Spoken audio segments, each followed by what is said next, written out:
Who's hosting? You or me? You? You? You. Me. You.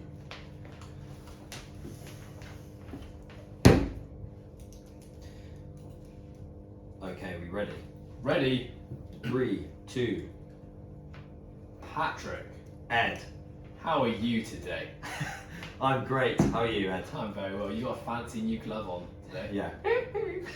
Talk us through what's going on with your injury.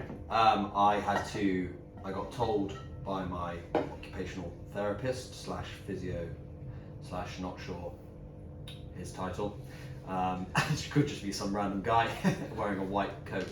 That there's still too much inflammation around my wrist. So I have to wear this Michael Jackson glove to compress it. Is it inside out? No, that's what I thought, but it's the right way. Oh, it looks like it's got a bit of It's got the label. It looks like it's got a bit of a glisten to it. Yes. That's got some spark. You choose the sparkly one. No, that was one colour, I promise. Nice. Otherwise, Patrick, how are you doing today?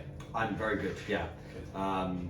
A relaxing as such, personal admin, going trekking to and from appointments and getting stitches up, things like that. But yeah, it's been a quiet day so far. I did some programming this morning and had a coffee with Lottie, and then went off to the appointment, came back, and now I'm here with you in the studio. What a treat. What a treat. What about you, Ted? You've been out and about as per Thursday. Yeah, out and about this morning, ski and a bit of a prone paddle, and then actually came to the gym a bit earlier than I normally do on a Thursday. We had a board meeting. We have a board meeting once a month where we sit together and talk about grand things. About we really just kind of like look at the business accounts and make sure things are moving the way they should be. Have a bit of an update on in all facets of business. I have my parents who are on our board of directors. They're not very heavily involved in business, but they're two good business people. So they kind of just pepper questions, and I generally take a bit of a grilling, but it's good. Like I always come out of it Grilled. yeah, Medium rare. mentally and physically exhausted, but always good. Like it's good to have those meetings and just to refocus and go back to yeah, what the priorities are and all that. So had that, and then had an interview for a new content creator who hopefully well, let's see what happens there. Yeah. Had a call with our affiliates, and here we are. Just going off a bit of a tangent. Yeah. You know, you talked about board. I learned this fact the other day. You know, when you go on holiday or whatever, and it says like half board, full board. Do you know where that originates from? What do you mean half board, full board? So you know, like if it's like half food, you'll get like breakfast or like breakfast and lunch, or like a full board holiday. You mean on? Oh, So- I've never had those things before. What? No, No way. Like half board, full board. never heard of it. What? People of On a restaurant? No. Sorry, no. In like a hotel, or like if you're buying a package for a hotel, you obviously never done a package No, holiday. I just basically read if it says breakfast included. Yeah, but yeah, so sometimes it'll say breakfast included, but if you're staying for like 7 nights or 14 nights or whatever, it'll be like half board, full board. Anyway, tell us the fact. So that is just completely destroyed. I thought you were like, yeah. Oh yeah, full board, half board, yeah, please. So it basically what they used to serve food before they had like tables in establishments in like B&Bs or public houses back in England. They would serve food onto a board. That's basically how they did it, and that saying originated from there. You know, I thought that was really interesting when I learned I mean, it is quite interesting. Well, what's a half board though? half the size of the ball, half the amount of food, I guess. Okay, yeah. Anyway. I mean, I'm sure there's a listener out there somewhere who's So we'll go, not wow! even wow, that was fascinating. Just sounded like a nerd. Cool. Anyway, today we're talking about you're really hot because you just relayed a not very good fact and you're realising that it wasn't very good. I could be one of the reasons And why. you've also just walked half a subway in about 10 seconds. I also ran to And Subway you and ran back. to and from Subway. And talking on Subway sandwiches, we're here to talk about our very fifth level of the nutrition pyramid, supplementation. It's quite a jump, but yeah. So far we've covered the four levels of the nutrition pyramid. Patrick. 4 or 5. 4 or 5, and this is the final one. So this is the tip of the iceberg. Today we're talking about supplementation. So quick recap on our previous 4 stages. At the very base level of the nutritional pyramid, which is what we're saying is that the most important thing one must adhere to first is energy balance, which is essentially calories in versus calories out. That's the first thing we have to establish, and that's about establish how many calories you need and how many calories you're intaking. From there, we go to the next level of the pyramid. Of those calories, we're talking now about macronutrients. How many of those calories are coming from proteins, carbohydrates, and fats? Yeah. Once we have those two things addressed, we then move on to the next piece, which is Micronutrients. micronutrients. So now look at the quality of the foods that you're eating. If you're then addressing that, we move to the fourth level of the pyramid, which is now Nutrient timing. timing. So when do you have those meals? When you space them out through your day, and how important is it? And now the very last, the tip of the iceberg, if you have all those four things addressed and nailed in, we can now talk about Steroids. supplementation. I think it's important to introduce this episode by just putting it back into perspective, that supplementation is something that needs to be looked at essentially last, and only really, generally speaking, looked at once someone has everything else nailed it. I think also we're talking about solely nutrition, but actually a lot of nutrition pyramids have lifestyle underneath their energy balance. Yeah.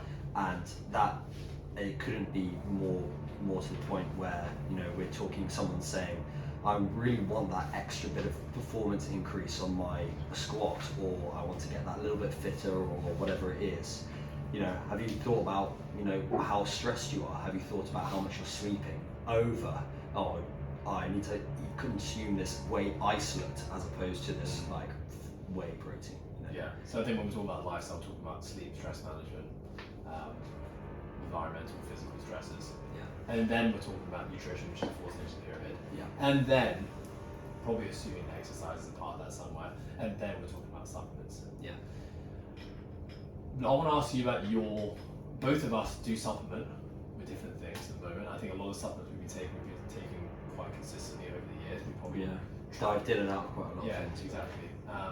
But what was your experience with supplementation? Is it something you jumped into really early on, or is it something you stayed away from only when you got a bit older? Yeah, so well, in terms of like protein shakes, which we would count as a supplement, really. Yeah. I remember buying my first thing of Maxi Muscle Cyclone from Argos, and my mum was really not happy about it. I mean, we bought it. She's like, I just don't know what's going to do to your kidneys, extra protein. And yeah, that was that, and I was probably about 15, 16, probably 16 when I started taking it. Yeah, so I've started and then probably stayed on, you know, dabbling in protein shakes for a while before I started looking at anything else. But yeah, I would actually say pretty early on, and I think most people actually turn to supplementation very early on. Yeah. But the guidelines of the amount of information that's out there now about things like sleep and stress management wasn't really there when you or I, and there's like what 6-7 years between us. Yeah. Even then, like the amount of information was very minimal compared to what there is now. So yeah, it was kind of just, I was very similar. It was like when my dad first bought me a bench press in my bedroom, which was about 15. I immediately thought I needed to start taking protein shakes. Yeah. And so actually, I would have been stoked for my first ever supplement to be a Maxi Muscle Cyclone. Mine was like, he went to Watson's and they had a whey protein that was on the very bottom shelf in the deep dark corner of the shop. just milk powder probably. It was terrible. Yeah. And it was like I think White Knight was the brand, and the packaging just looked so budget. And he brought it home, and I was like stoked. I was like, oh, chocolate milkshake. And it was like revolting. Tasted disgusting. Yeah, so actually that sat on to the top of my fridge probably for 3 years, and I never had another protein shake.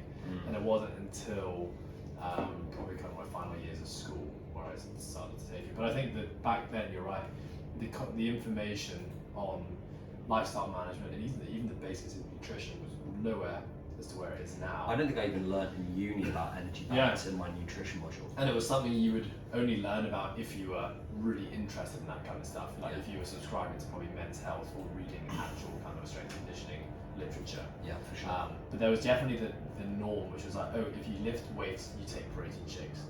That was kind of like a natural association that many people would make. I remember when I joined my first gym at about 16, 17, there was obviously a shop downstairs that sold protein smoothies. So naturally, everyone who finished their workout got a protein smoothie before leaving the gym.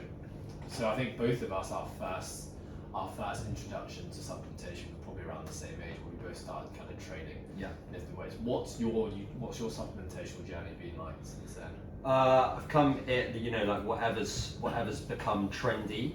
Not most things, but some things have just been like too expensive for what it is. I doubt it works. And the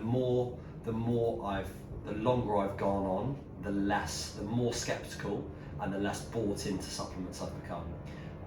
And now to the point where I actually take very few compared to what I would consider I needed to take. And obviously it's expensive as well.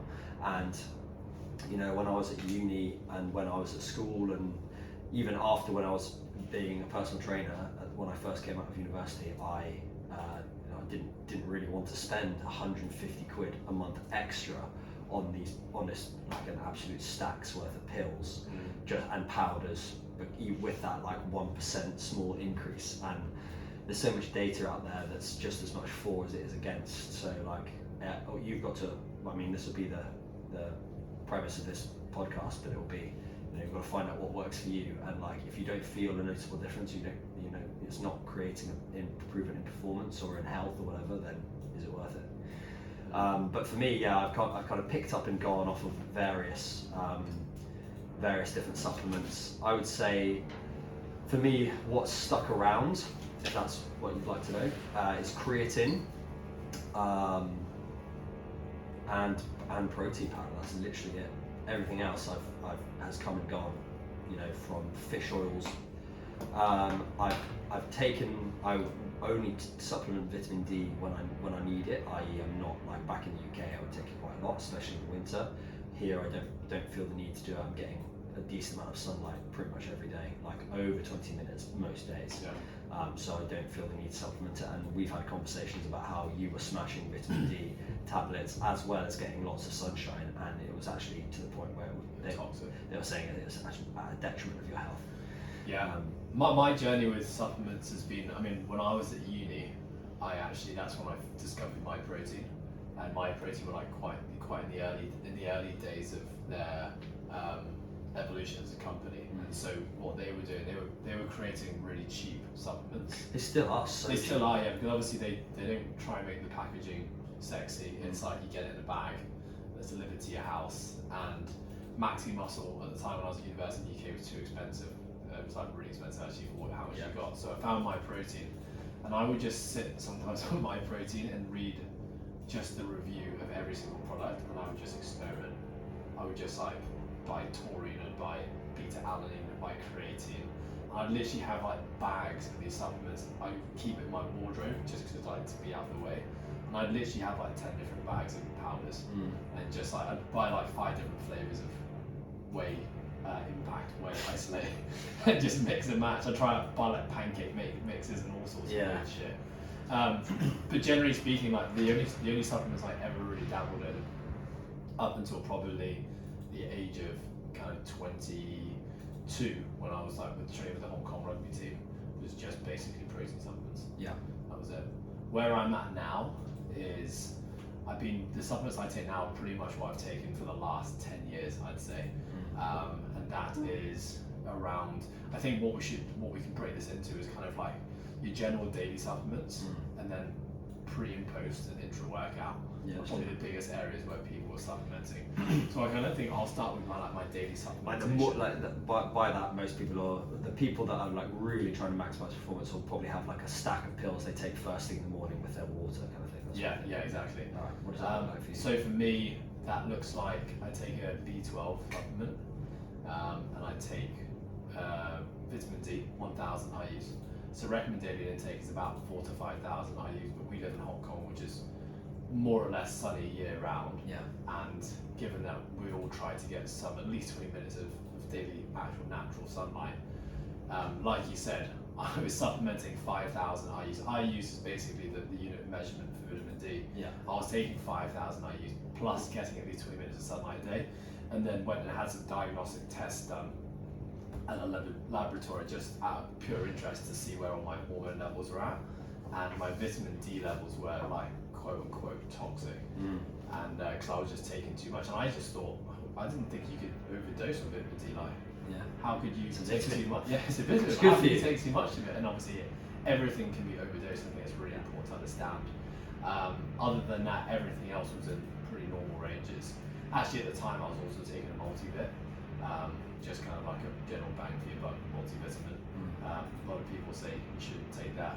You could be getting adequate amounts of those things in your diet anyway. And then again, like overdosing on certain ingredients. But You also, yeah. sorry, on that as well, you don't know the quality of the whatever they've pulled those It's virally vitamins. blend as well. Exactly, like it could be, you know, how much of that is actually getting absorbed through the gut, Yeah. how much of that is just getting peed out. Exactly, and I think that's a big conversation in itself, absorption of supplementation.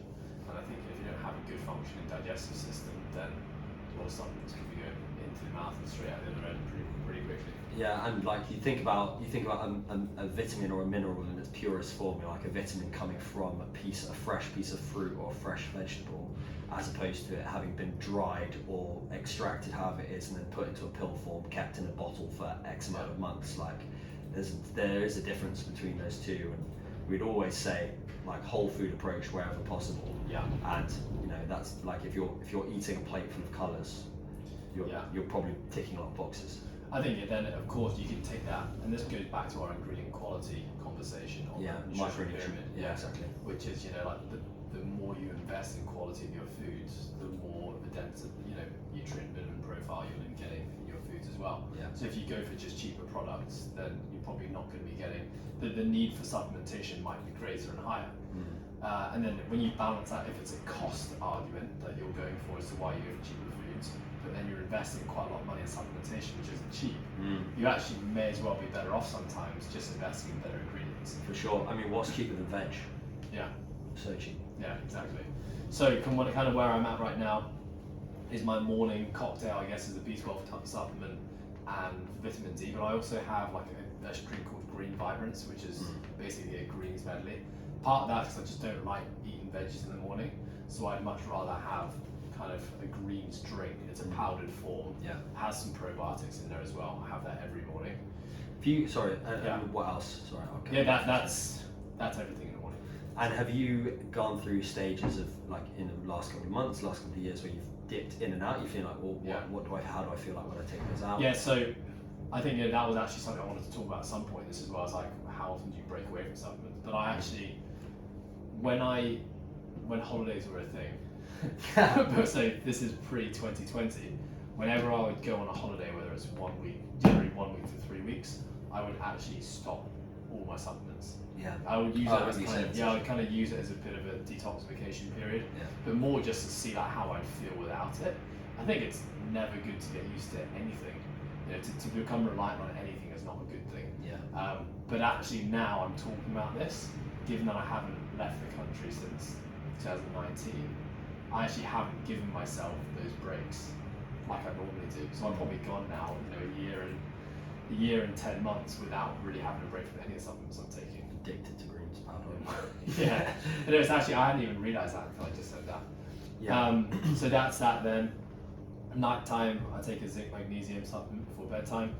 I take an omega-3 fish oil in liquid form, and I take a probiotic.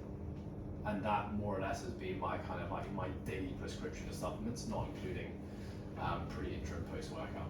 And have you gone through? I know that you talked about detoxing but that's probably taking everything out. Have you tried pulling one thing out? Yeah. At a time? It's a difference.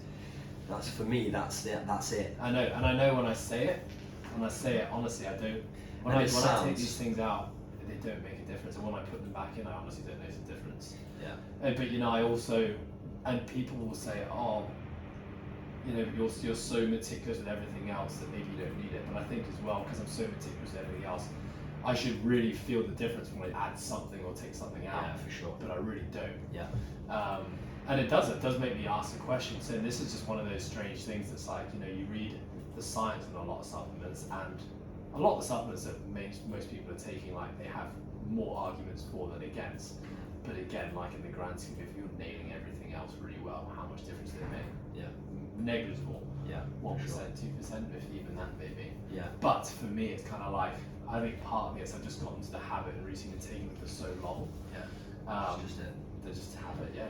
I mean, I've never gone through a period where I've taken that many supplements as a morning stack all in one go, but I've gone through periods, which is probably slightly better maybe, of putting in one thing at a time, like taking fish oils consistently for a few months, or taking vitamin D tablets consistently for a few months. Now the vitamin D, I'm not sure. I think I just believed the hype about it. So psychosomatically, I was like, oh, I feel amazing.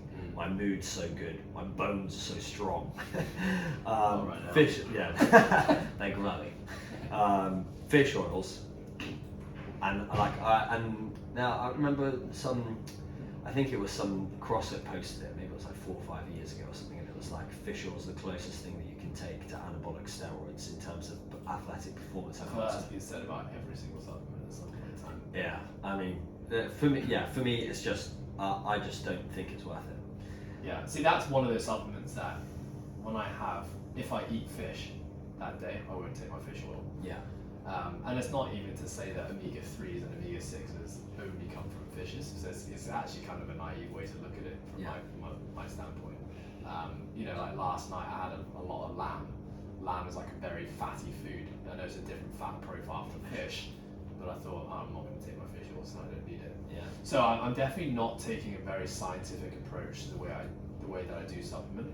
I have had diagnostic tests done about 1.5 years ago. Yeah. And I got confidence out because all of pretty much everything at the time was in really good levels. But with that said, it's really important to understand that a set of diagnostic tests on your bloods is not just going to tell you whether you have efficient or adequate amounts of vitamins and minerals in your body. It's indicative of stress markers, sleep, cell repair, Exercise.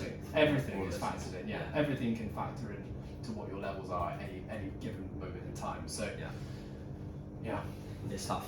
What about so that's your morning and evening. What about your pre-post workout? So pre-post workout, we've talked about this I think a little bit on one of the other podcasts, but I don't take any pre-workout. I don't take any pre-workout because I've gone through phases of taking Lots. Yeah, every single pre-workout supplement I imagine has been on the most simplest one being coffee, but I don't take that now because I train at about 10 o'clock in the morning, and I'm normally having my coffee about 6 o'clock in the morning. Yeah. So I wouldn't really call that a pre-workout supplement. But I've gone through periods of time where I've kind of maybe had a mild addiction to pre-workout supplements, but that was just masking just poor lifestyle choices and poor nutritional choices where I needed it to get up for the session because probably my adrenal glands were so shot that I wasn't up for the training session. I needed some artificial way of just getting jacked up. Yeah. But generally now, I feel good all the time and I feel the energy to train at 10. So no pre-workout supplements, and then post-workout 5 grams of creatine, 10 grams of glutamine, and 20 grams of protein in the form of a whey protein isolate.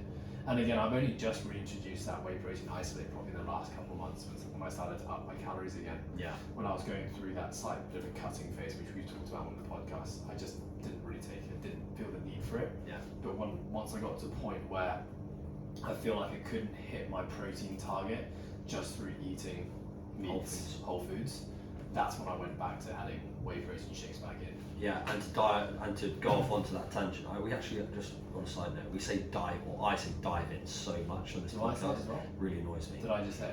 Don't know, probably. Anyway, we're going to dive into it. That should be the case. That you're trying to get, again, whole foods wherever possible. Your protein, your carbs, and your fats from whole foods. And then if you feel like, I'm not hitting my protein target, whatever your protein target has been set, or you've deemed your protein target is, that's then when you turn to supplementation, not that you need to have that protein shake post-workout because it's so much more efficiently absorbed than whatever else it is that it's going to be the be-all and end-all. That's what's going to be the difference between building muscle versus whatever else it is. Yeah, and then we've talked about in the previous podcast, the pros and cons of having a pre-digested protein like a shake in terms of satiety and feelings of fullness and absorption rate. Like generally speaking, for general population, even 90% of people who are training, unless you're a high-level athlete, just stick to real foods as much as you can. Yeah, and that was the conversation we were having with Skulk our new coach the other day, he's got a high calorie output, he's got a high basal metabolic rate, and he's relatively active, very lean naturally, struggles to hit his calories on a regular basis, and he's having protein shakes and a bagel with peanut butter for breakfast. I was like, mate, I mean, you're talking to the king of not whole foods, but you got to sort that out. That's rubbish. But yeah, so for me, my morning stack is nothing. In the past, I've taken fish oils and vitamin D. I've never meddled with prebiotics or probiotics. I've never had any gut issues other than if I've had food poisoning or a dodgy curry or drunk too much coffee. That's when my gut's kicked off. I'll have an alka-poop, but everyone has an alka-poop afterwards. That's about it. Pre-workout, nothing. I have my coffee like you in the morning. On the occasion that I have a second coffee in the day, I feel crap. I had another one this morning. Went for a second coffee and felt terrible because I couldn't get a decaf flat white wherever we went, which sounds like, if I listen to myself like from 2 years ago, if I hear myself now and 2 years ago before I heard that, I'd be like, oh my god, what's wrong with me? Yeah, get a grip, have more caffeine. But actually, since we were right over the edge, I felt a bit ill. I won't have any workout. I've gone through I've gone through periods of having like 4 scoops of C4 pre-workout twice a day. Oh, horrific. The first time I was at Edo Explode, I went for a double scooper, and and I remember being in the shower after, and I felt like my penis had disappeared. There was so much blood around my body. We did like a massive total body session that like there was no blood left in my penis. What do you do you call it sports dick? Ant calls it sports piece. Sports piece. Yeah. What do you call it? Wadcock. That's a CrossFit version. Yeah, wadcock. Yeah. It's like for those of you males listening or people with penises, the blood or women actually that don't experience this, the blood will realise it doesn't need to be anywhere near your penis. It needs to be in your quads that are failing your 40 kg front squat or whatever, and your penis will essentially disappear into kind of like a knuckle, but it will seem to sit just at the point where it creates like a moose knuckle right on your shorts, and your butt, and the bar bangs into it all the time. You're like, oh god. Wadcock's really not cool. That was a very good explanation. Really frustrating. I think it's important to go back to the role of a lot of these supplements, which is that they're vasodilators, right? So they're opening up the blood vessels to send blood to the tissue. And the pump that we often feel we take these pre-workouts is just an obscene amount of blood being delivered to that muscle that's working at a time.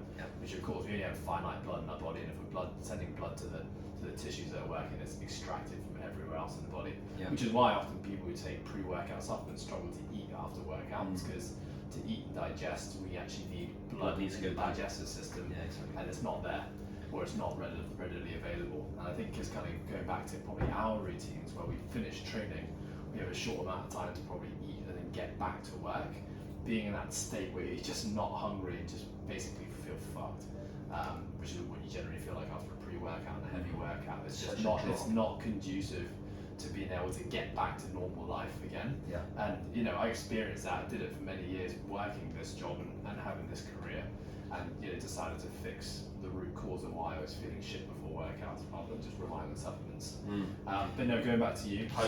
Post workout for me, protein, whey protein. Isolate. I mean, hydro, whatever. It's an isolate. You can. Those of you that are wondering, the difference between whey and whey isolate is that essentially they've removed some of the milk particles attached to the whey. Which is why I have it, because I can't really tolerate lactose very well. Yeah, I'm fine with lactose, but it's just a slightly better form of protein. And then I have 5 grams creatine, and I have in previously the last 8-week block I was taking beta-alanine as well. You didn't like it, did you? It's horrible. It reminds me of taking C4, which had loads of beta-alanine in, so my skin was itchy, and it's just. I achieved my goal of what I wanted to do, but I think that was I'm pretty confident that was from my 8 weeks of putting in the work and nearly dying on the assault bike, not the beta-alanine that I took for 4 weeks. Yeah, and so both of us are taking a 5-gram dose of creatine. Yeah. I think it's important to quickly talk about that. Creatine is often recommended that you go through a loading phase. I think you went through a little loading phase, didn't you? No, that was some beta-alanine. Oh yeah, that's right. No, so creatine is, those of you that, in terms of the science behind it, basically your body needs ATP. That's what it is, its energy source, and the P of the ATP is phosphocreatine. So when you break down energy, you get basically release that phosphocreatine from a tri to a di phosphocreatine, and by taking creatine as a supplement, you're essentially flooding your cells with more energy in short-term contractions, like 10-15 seconds. So it's perfect for things like lifting weights heavily or short sprinting power athletes, and it's the most researched supplement ever. And it's, there's pretty categoric that it improves results. It actually has impacts on brain function and concentration levels and things like that as well, because your brain is breaking down ATP for energy too. So again, going back to the use of creatine for you, do you feel the difference when you add creatine? That's a one thing for sure that I don't. Yeah, so again, and it could be, there could be so many other factors that involve, as with all scientific literature, it's so hard with like training, fitness or exercise to remove every other variable and really find out whether it is or not a placebo, whether it's that you're deciding to train harder because you think you've got the creatine in you, whatever it is. But for me, every time I stop taking it for a period of time, I then start taking it like 2-3 weeks into the program. I'm jumping dumbbells pretty considerably, or like adding weights very comfortably in the gym on whatever lifts I'm doing. Interesting. Yeah, I genuinely notice a big difference. Yeah, well, that's great. And again, it is such a research supplement that has and it's so much cheap. for it, and it's cheap and it's accessible. You don't necessarily have any ill effects of it. Yeah. But yeah, it's funny when I think we go back to like this tiny 5-gram scoop of this powder that you use to yeah, and you put it back into the grand scheme of life of 24 hours a day, every single day. What's going to have a greater impact on the way that we feel, the way that we perform, the way that we recover. It's kind of crazy how, looking back at my past, how I thought that supplements were such a miracle fix for everything. Yeah. And when you just put it back into the context of what everything else we do in life, like sleeping, like being mindful, like managing stress, like eating good food and enough of it, how much more of an impact that has. It's kind of crazy. We all get walk down these rabbit holes of thinking that supplements are so important. Yeah, and that's actually a good way to look at it, in that the amount of time that you're spending on something is kind of like is a good determinant of whether that's going to have an impact for you. Think about 16 hours you're awake, 8 hours roughly you're probably going to be asleep, so you should be focusing on that, and then how many hours or how many minutes within a day you're going to be eating quite a few times, versus that one scoop of supplement that you're going to be taking takes 5 seconds, 10 seconds for you to absorb it, or for it to go into your mouth. The 1 hour that you spent training versus the 15 other hours that you're spending within the day that are going to count towards your recovery. That's the way that you've got to look at it, as opposed to that one tiny little magic pill that's going to make all the difference to everything else. I think it's also so important to think about a lot of people, their approach to supplements, and this is kind of the correct way to do it, is they'll start like a diagnostic test. Okay, maybe I'll start by getting some blood works, which is quite expensive and it's not very accessible. Yeah. Get some blood works done, let the data tell me what I need to take. But again, a poor night's sleep creates so many nutritional deficiencies in itself. There are so many vitamins, minerals, blood markers that drop, hormones that get down-regulated just from one bad night's sleep. Yeah. That if you get your test done on that day, because remember, with diagnostic testing, it's a snapshot in that moment when you had your test done. Yeah. So a lot of people get those results and be like, okay, I have a vitamin D deficiency, which you need to start something with vitamin D. But if you're still not sleeping 7, 8 hours a night, you may forever have a vitamin D deficiency. And so it's like always getting back to the root cause of why you have the issues is a much more important way to do it, rather than sticking the band-aid, which is often what supplements do. Well, it's classic. I was having a conversation with a couple of my mates. Is that it's classic modern medicine. It's like treat symptoms, not causes. It's like, if you stub your toe on the table in front of you, you then put a plaster on it. Every time you get up off the sofa, you keep stubbing your toe on the table. Why not just move the table, as opposed to just reapplying plasters every day. Yeah. That's the same thing with like adding more caffeine or more pre-workout, adding in extra calories or extra carbohydrates or extra supplements into a lifestyle that isn't supporting your goals or what your lifestyle or whatever it is. You know, you need to be thinking about how you're sleeping and the food that you're putting in your body first. Yeah. Let me ask you, as a coach, working with a bunch of different folks from different walks of life, some people kind of in the CrossFit space, some people who are just looking to move well, feel good and excel in their lives, nothing to do with sport or performance. How many of those people are actually supplementing at the moment? Or do you recommend supplementation? Zero. Yeah, me too. I would maybe a member every now and again, if they're asking about a specific supplement, which a lot of people do, I'll say this is what I think about that supplement. But I'll always say, but are you sleeping? Are you eating enough? Usually is what I mean. We talk about sleep all the time, but I usually turn to calories. Actually, I'm like, people are saying, oh, I can't get stronger. A lot of the time, that's what people say, or then like I can't. I'm not. My lifts aren't going up, or I haven't seen. But I was like, have you even thought about how many calories you're eating? Yeah. And like these kind of things, like when you actually really assess how well you're sleeping or how much you're eating, has a massive impact on your performance versus that 3 grams of beta alanine that you decide to take. My first question is actually always sleep first, and then it's eating. What you're doing there. Yeah. And it's like if you're not done with those things, then just don't bother. Get those things addressed first. And What about you? look into it. You have clients that you advise on I supplementation? think I guess because I work with quite a lot of performance-based clients who have those other aspects. They have the lifestyle piece really dialed in. They work with nutritionists or weighing and measuring and pretty much hitting their nutritional targets 90% of the time.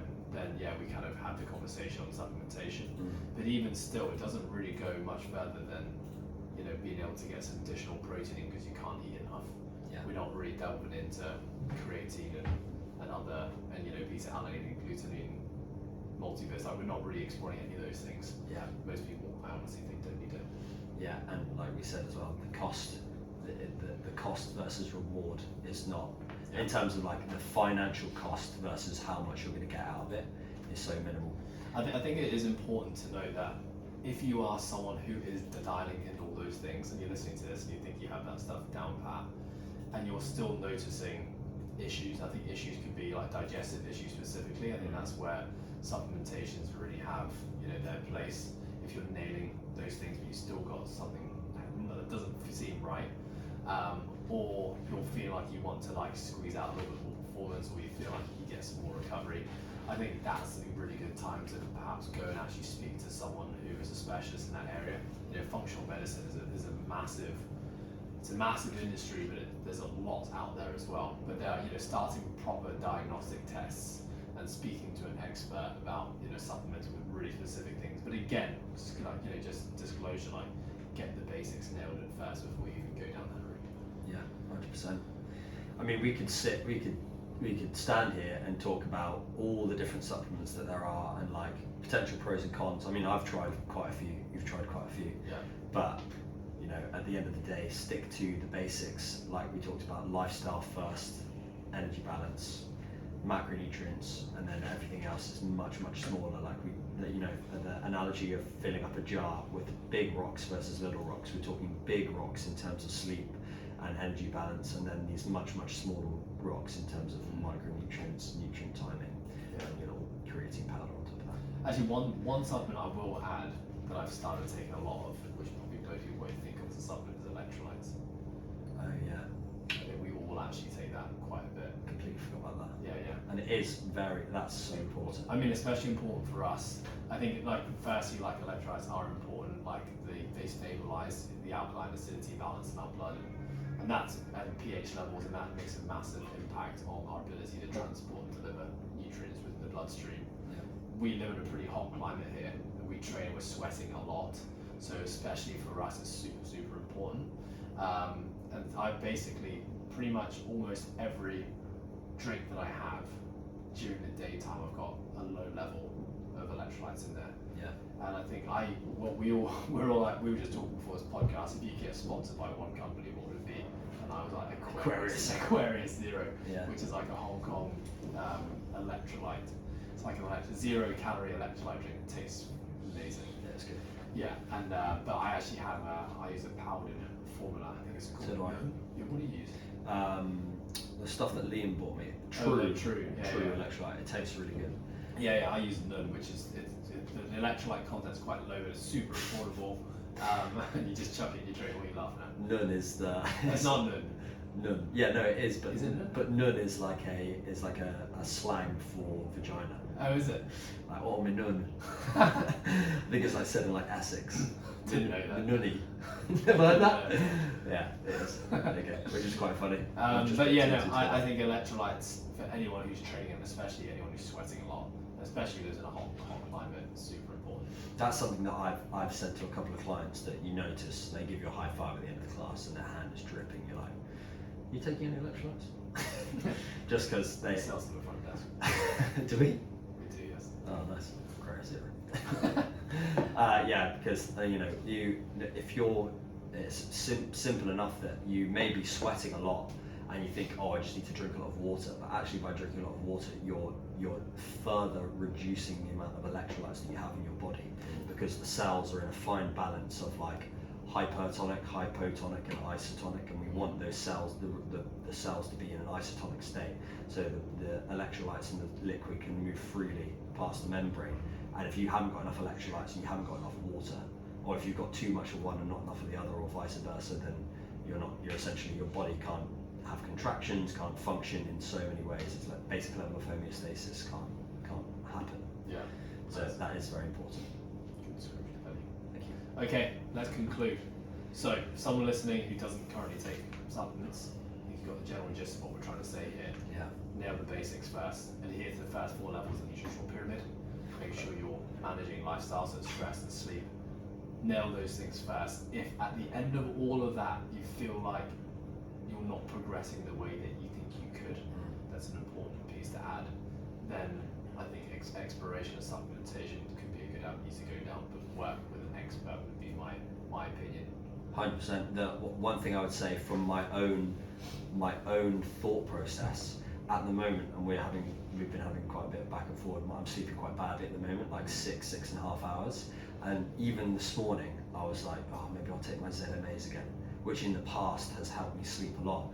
And again, that is that flawed mindset of plastering over the issue rather than finding out the root cause and addressing the lowest hanging fruit as opposed to just taking a supplement.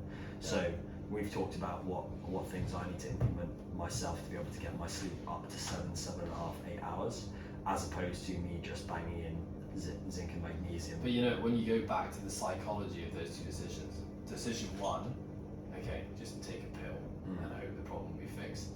Decision 2 is I actually need to put some effort into getting off my screens an hour and a half earlier and being disciplined to do that. I mean, we are wired as human beings to always take the path of least resistance. Yeah. And the pill seems a lot easier than having to invest 2 hours of time to create a new routine. And so it's totally understandable, I think, why we gravitate towards supplementation and why the supplementation industry has been clever to market their products to be like a quick fix. Yeah. And like so much of what we do is built around quick fixes. Yeah, I mean, so it's understandable. And the fitness industry, like 8-week fat loss plan, 12-week build. You take my 12-week squat program, my 12-week power plan. Like it's the short-term fixes and the short-term implementation versus the long-term trusting the process versus outcome, all that kind of stuff. Yeah. So take the slower route and look at the things that you need to change lower down in the pyramid, like we've talked about, rather than the quick fixes.